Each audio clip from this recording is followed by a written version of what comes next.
audio. Y a ver. Entonces ya inicié otro audio. Voy a resumir un poquito lo que hemos hablado en el primer audio. Hemos leído el capítulo 8 o parte del capítulo 8 porque luego sigue algo lindísimo ahí que es la historia de la conversión de este etíope, ¿verdad? Pero hoy leímos antes del etíope. Y entonces hemos hecho énfasis en un Simón el mago. Hemos hecho énfasis en la imposición de las manos. ¿Y por qué razón son llamados los apóstoles Pedro y Juan? Para que reciban el Espíritu de Dios. Hicimos un resumen para que nos quede claro que los apóstoles tenían una doctrina que el Señor Jesús los había capacitado. Ellos habían visto constantemente al Señor Jesús hacerlo. Él le gustaba tocar mucho, pero no solamente tocaba, sino que él también mandaba la palabra. Él mandaba la palabra. Pero básicamente él toca mucho. Entonces, de pronto hace unos 6 meses, 8 meses, yo me di cuenta, pero nos escondieron esta doctrina. ¿En qué momento la escondieron? ¿Verdad? Pero ahí está. Entonces dice en Hechos 5,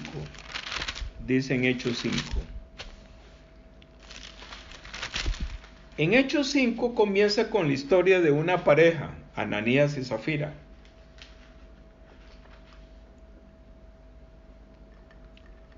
Y entonces hablan de que esta pareja vende su propiedad, pero entregan la mitad ahí, digamos, en la caja común, ¿verdad? Entonces Pedro, él capta, el Espíritu Santo le muestra a Pedro que Ananías está engañando. Y entonces, básicamente Ananías muere, ¿verdad? Y luego aparece su esposa Zafira. Y es que a veces yo le digo a Jenny, venga Zafira, venga conmigo, ¿verdad? Porque usted es mi cómplice, ¿verdad? Pues eso es un vacilón que entre Jenny y yo tenemos. Pero Jenny no es Zafira, ella siempre me está exhortando, siempre me está corrigiendo, ¿verdad? Entonces yo le doy gracias a Dios porque nuestro Señor usa mucho a Jenny y me dice, así no diga las cosas. Y entonces yo voy ahí en el carro y me van corrigiendo, ¿verdad? Pero esta pareja, Ananías y Zafira, se pusieron de acuerdo y los dos murieron.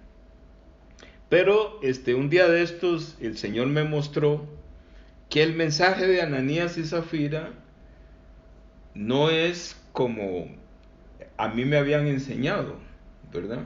Sino que es todo lo contrario. Ellos vendían su posesión. Entonces, la posesión más importante en la Biblia es tener la salvación. Entonces, cuando ellos iban a predicar, predicaban un evangelio que no era correcto. Por eso es que vendieron su propiedad, ¿verdad? Ellos aparentemente creían que habían vendido el evangelio 100%, pero no habían dado el evangelio correcto. Entonces por eso el apóstol Pedro se da cuenta por el medio del Espíritu Santo del testimonio de Ananías, y entonces le dice, ¿por qué osaste engañar al Espíritu de Dios? Y cayó muerto. ¿Qué significa? Que el apóstol Pedro les predicó el evangelio correcto, y entonces Ananías muere correctamente y resucita. De eso está hablando. Pero Pedro también corrige a Zafira. Igual. Con la palabra muere, o sea, porque Nacer de nuevo significa que lo que viene de mamá tiene que morir. Por eso Ananías y Zafira mueren inmediatamente. Pero son resucitados porque Pedro les explica correctamente el Evangelio. ¿Mm? Y claro, cuando ellos mueren y toda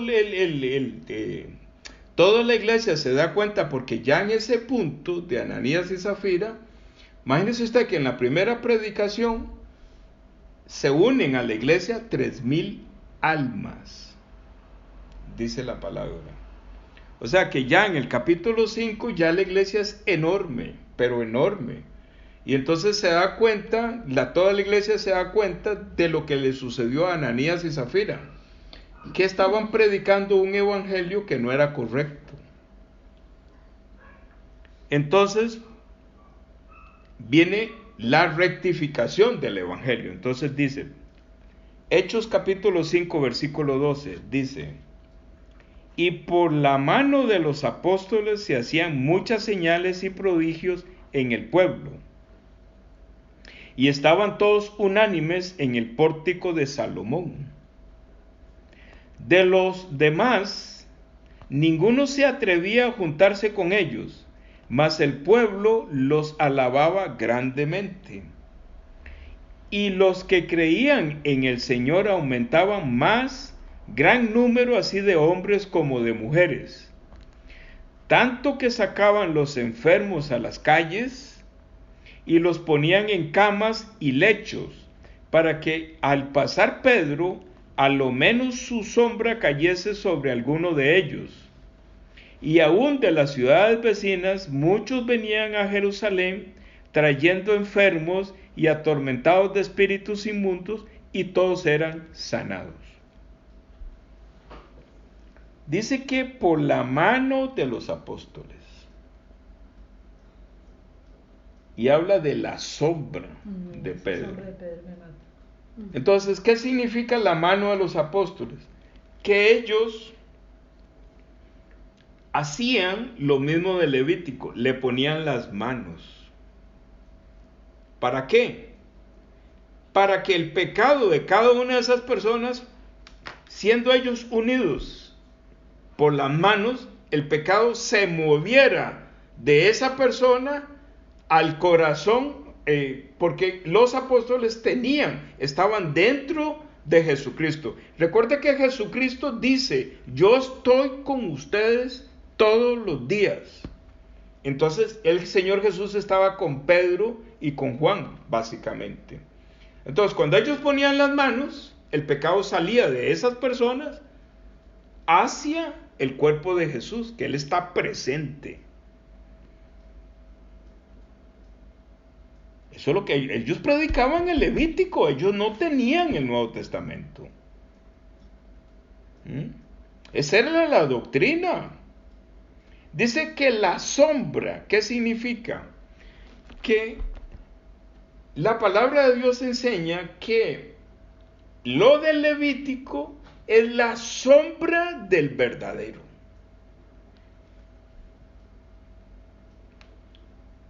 Entonces el apóstol Pablo predicaba y decía: en el Levítico es la sombra, pero Jesucristo es el verdadero.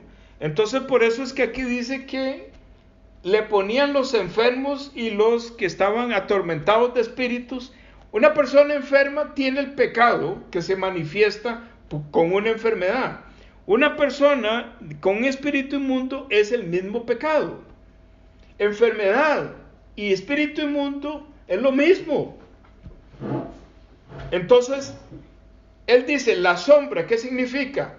Ustedes, paisanos míos, que están acostumbrados a ir al templo a imponer las manos a una ofrenda, eso es la sombra. Pero ellos eran realmente nacidos de nuevo.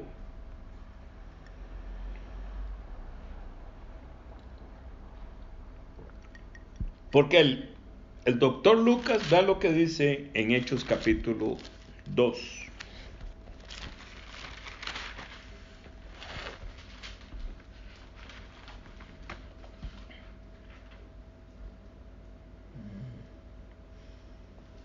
Dice: Una vez que el Señor Jesús... ¿Dos qué? Sí, 2, versículo 31. Gracias. Una vez que el Señor Jesús está muriendo en la cruz y Él dice, consumado es. Entonces, ahí en la cruz, ¿quién está? Está el cuerpo de Jesús, su espíritu, su alma. Está el pecado, o sea, está Satanás. Y también está aquella persona que va a morir y va a resucitar. Entonces, ¿qué pasa? Dice 31, viéndolo antes, habló de la resurrección de Cristo, que su alma no fue dejada en el Hades, ni su carne vio corrupción. A este Jesús resucitó Dios, de lo cual todos nosotros somos testigos. Así que, exaltado por la diestra de Dios y habiendo recibido del Padre la promesa del Espíritu Santo, ha derramado esto que vosotros veis y oís. Entonces, ¿qué es lo que quiero decir? Que cuando el Señor Jesús muere, va hasta la puerta del Hades. Ahorita no tengo bien referenciado la palabra donde dice que el Señor Jesús predicó en las puertas del Hades a los que estaban en las puertas del Hades. Y dice la palabra de Dios... ¿No dijo a los encarcelados? Mónica me está buscando eso. Y dice que en esas 3 horas de oscuridad que el Señor muere, en Jerusalén, los que están vivos vieron muchos de sus compatriotas que ya habían muerto, los vieron vivos. ¿Por qué? Porque esos son los levitas, los levíticos, que creyeron en la sombra de Jesucristo, pero que no había llegado el Señor Jesús, y entonces estaban en las puertas del Hades, y el Señor Jesús fue hasta ahí, les predicó, y de ahí los sacó rumbo al cielo. Bueno, sí, no es porque de ahí los sacó. Esa es la doctrina de los apóstoles. Es que no se escondieron o no se esconden estas profundidades del Evangelio. El Señor Jesús fue hasta las puertas del Hades. Ahí dejó a Satanás. Hoy en día Satanás está en el Hades. La manifestación de Satanás no es Satanás. Son los seguidores de Satanás los que nosotros vemos.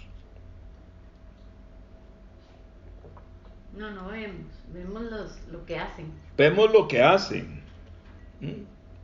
Entonces, cuando los apóstoles, que tienen bien claro todo esto,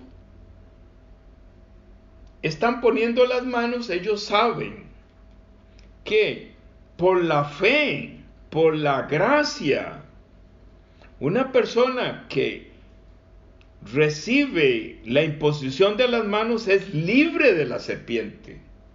Y que esa persona, una vez que es libre de la serpiente, empieza a oír con mucho interés a Felipe, ¿verdad? Por esa razón, este Simón escuchó el testimonio del capítulo 2, cuando el Espíritu Santo llega y se le ponen lenguas de fuego a cada uno de ellos, y que empiezan a hablar en el idioma de los que están ahí, porque vienen de todas partes. Entonces este Simón dice, si yo tengo ese poder, me voy a hacer recontramillonario. Por eso él estaba tan interesado en lo que Felipe hacía, porque él decía, en un momento vamos a ver la manifestación del Espíritu Santo. Yo quiero tener ese poder, porque ahora sí es cierto que ya no voy a hacer magia, sino que voy a tener un poder sobrenatural. Hoy en día hay que tener cuidado con ese perfil de Simón el mago.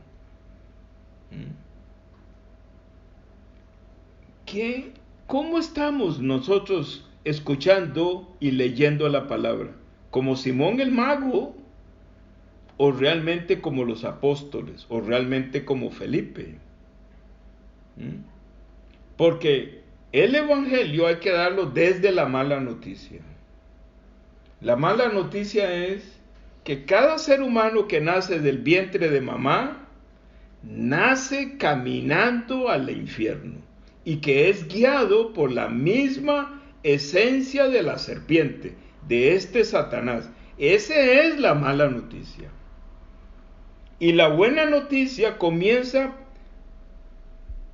porque en un equipo de tres, Dios Padre, Dios Hijo, Jesucristo y el Espíritu Santo, ellos tres, juntamente ellos tres, a las familias y a las personas que le van a quitar a esta serpiente, ellos inician la libertad del pecado.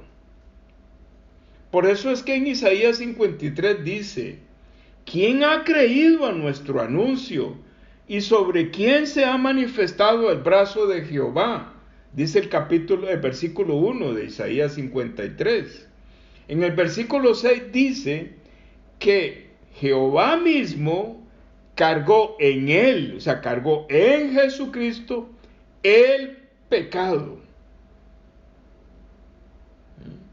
Por eso el Señor Jesús dice antes de irse: bautícelo en el nombre de mi Padre, de mí mismo y del Espíritu Santo. ¿Qué es bautizar? No es un tema de meterlos en el agua. No. Es explicar con profundidad qué está haciendo Dios Padre, qué está haciendo Jesucristo y qué está haciendo el Espíritu de Dios. Eso es bautizarlo en el nombre de ellos.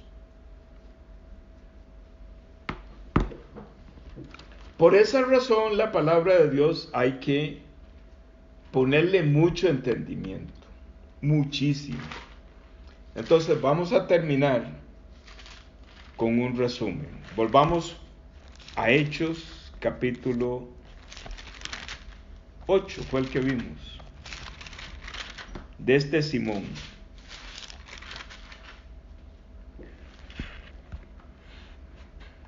Cuando Simón abre la boca y sale la codicia, cuando él dice, 18, cuando vio Simón que por la imposición de las manos de los apóstoles se daba el Espíritu Santo, les ofreció dinero. Ahí quedó totalmente al descubierto Simón. ¿Quién estaba ahí presente?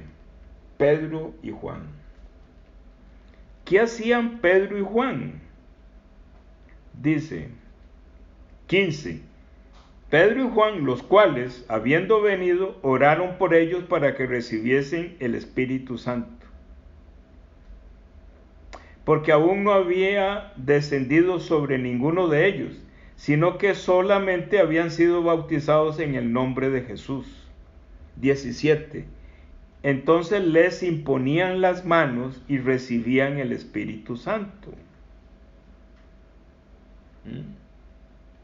La doctrina de los apóstoles. Cuando los apóstoles le imponían las manos a los samaritanos, ahí en Hechos capítulo 8, en esa imposición de las manos, el pecado de ellos salía, o sea, la serpiente salía. Donde ellos eran libres de la serpiente, inmediatamente el Espíritu de Dios los sellaba. Porque al no estar ya la serpiente en el corazón de cada uno de ellos, entonces el Espíritu de Dios entra para sellarlo y para no permitir que la serpiente vuelva a entrar y retome el espíritu y el alma de cada persona. Eso es, de eso se trata. Pero este Simón, como empezó a oír el testimonio del capítulo 2, entonces él dice, esto sí es magia, esto sí es magia, me voy a hacer de dinero. Entonces por esa razón, nosotros nos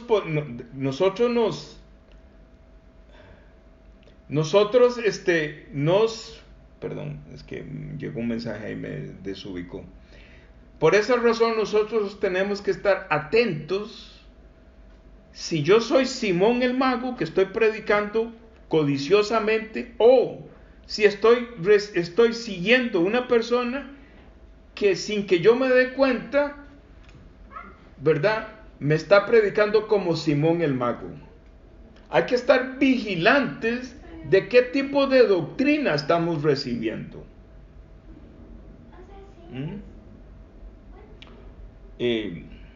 No me toca a mí, Jenny a cada rato me está regañando, no me toca a mí criticar ni hablar, pero ya somos muy grandecitos todos aquí para darnos cuenta de los Simones,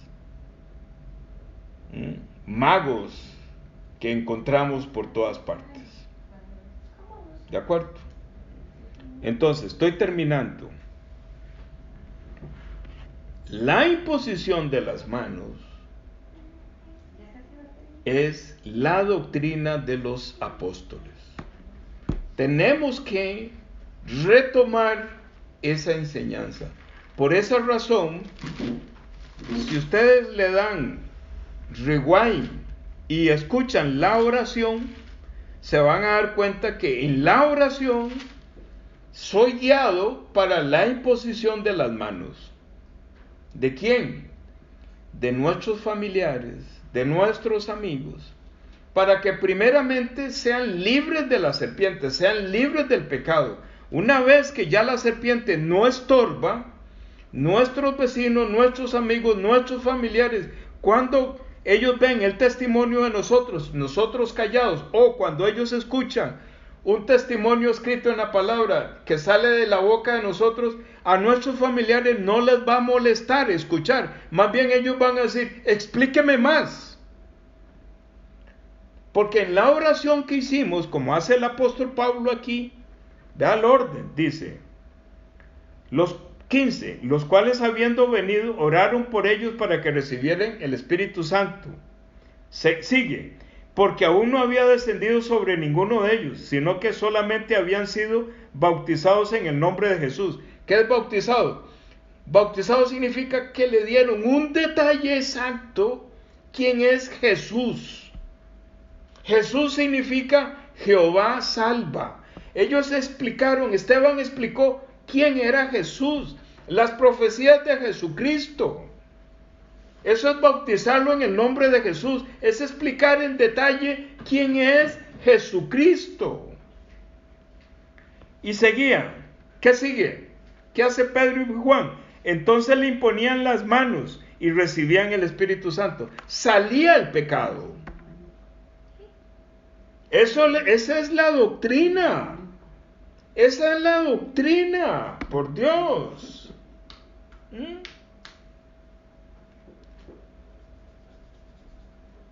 No es suficiente con que, bueno, a ver, ayer lo dije en un audio, ya no lo voy a repetir porque Jenny me regañó todo.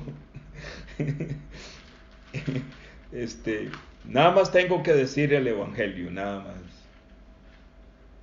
Pero esa es la doctrina de la secta del camino, ahí dice en Hechos. Eran perseguidos los seguidores de la secta del camino.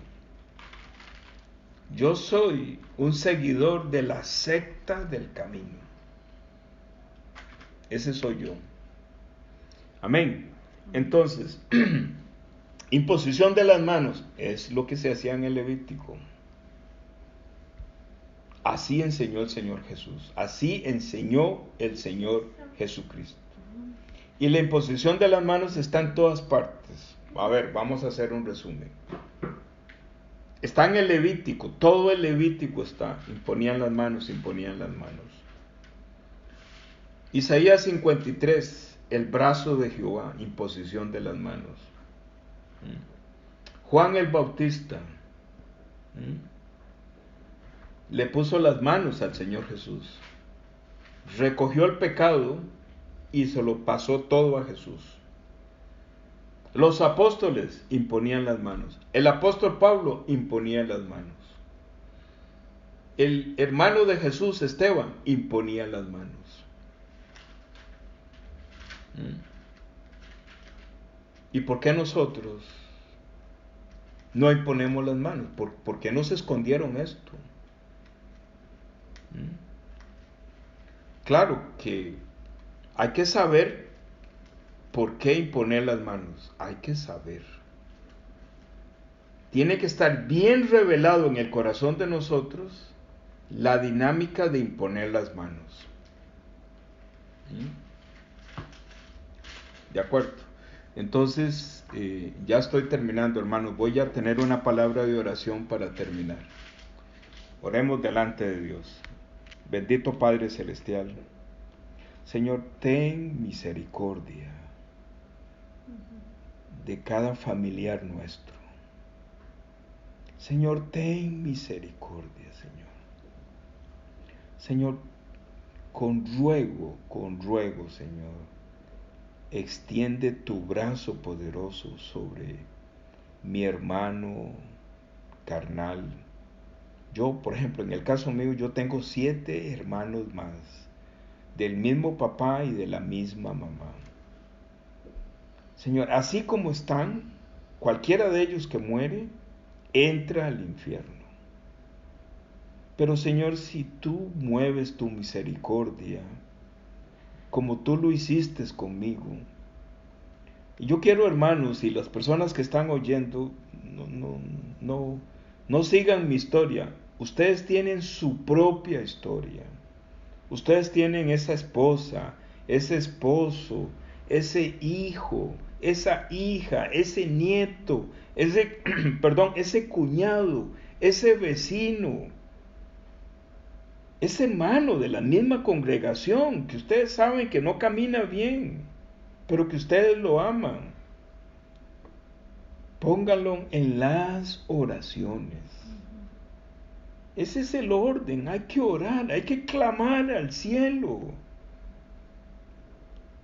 para que el brazo poderoso de Jehová arranque este pecado, arranque la serpiente. Una vez que la serpiente ya no estorba, por ejemplo, en un hermano mío, cuando él me escucha hablar, él va a querer oír más y más y más, porque ya la serpiente no está. Entonces tú quieres que ese hermano o esa hermana, tú quieres que crezca en la vida de fe, en la vida de creencia, para que ese hermano a su vez predique ¿a quién? A la esposa, a mi cuñada, y para que a la vez ese hermano mío predique ¿a quién? A mis sobrinos. Así se extiende el evangelio. Dice la palabra de Dios, no se vayan de Jerusalén, quédense, porque viene la promesa del Espíritu Santo. No se vayan de Jerusalén, no se vayan de la Guásima, no se vayan de desamparados, no se vayan del lugar donde están escuchando. Viene la promesa de la llegada del Espíritu de Dios por medio de la oración de nosotros por alguna persona, y luego llega un apóstol, o sea, llega un siervo de Dios a orar primero por ellos, luego imponer las manos, como dice Isaías 53, o como dice todo el libro de Levíticos, para ser libre del pecado, para mover el pecado del corazón hacia el cuerpo de Jesús, y Jesús lleva esa serpiente, él mismo va y nos lleva a nosotros hasta la puerta del Hades. Allá deja el pecado, y de ahí el Espíritu de Dios saca con vida, resucita a nuestro Señor Jesús juntamente con nosotros. Ese es el Evangelio. Ese es el Evangelio. No codiciemos otra cosa. No codiciemos. Gracias, Señor, por la palabra que tú nos has regalado, y bendice a cada persona que va a escuchar este audio. Y ponemos, Señor, esta enseñanza poderosa para que tú la multipliques y la reveles a muchas personas, orando en el nombre de nuestro Señor Jesucristo. Amén. Momento, voy a parar aquí este